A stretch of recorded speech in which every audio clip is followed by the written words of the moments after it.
Now we got a good glimpse of what we can expect this winter, but even though it's not quite winter yet, we are still looking at some decent temperature swings even this week.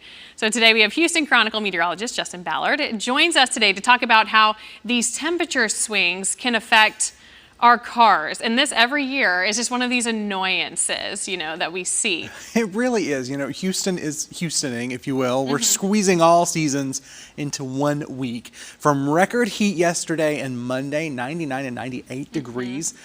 I mean, just smashing old records to what we've got, coing for us as we get into Thursday. I know, it's absolutely wild. And you're right. This is a huge temperature swing. Yesterday was 98 degrees.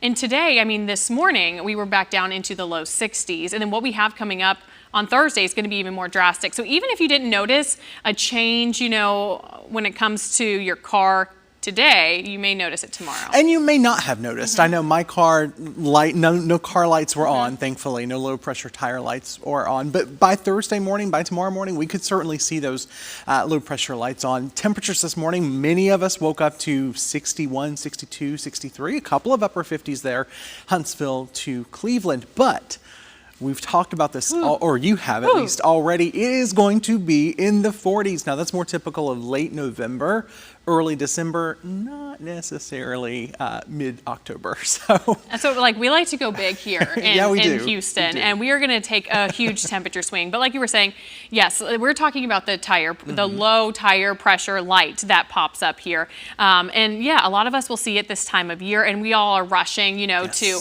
random tire stores trying to get everybody to fill it up for us because it is a nuisance, and you also, want to think about how to fix it. But let's talk about why that actually happens. There's a very good reason. So it has to do with the ideal gas law. So we'll obviously spare you the nitty-gritty details. Yeah, exactly. Temperature and pressure are directly proportional to each other. I saw someone on social media say when that little witch's cauldron comes on, it's time to put some air in your tire. Hilarious. And it's perfect. It makes sense for October. So if you see that light, make sure you're stopping somewhere and getting some air in your tires because, of course, low air pressure is obviously not good. No, it's not good at all. Yeah, so when we get the drop in temperature, we also get that drop in pressure. Exactly. That direct proportional sort of relationship really does, highlight how important it is to kind of keep an eye on the tire pressure, especially this time of the year as those temperatures fall.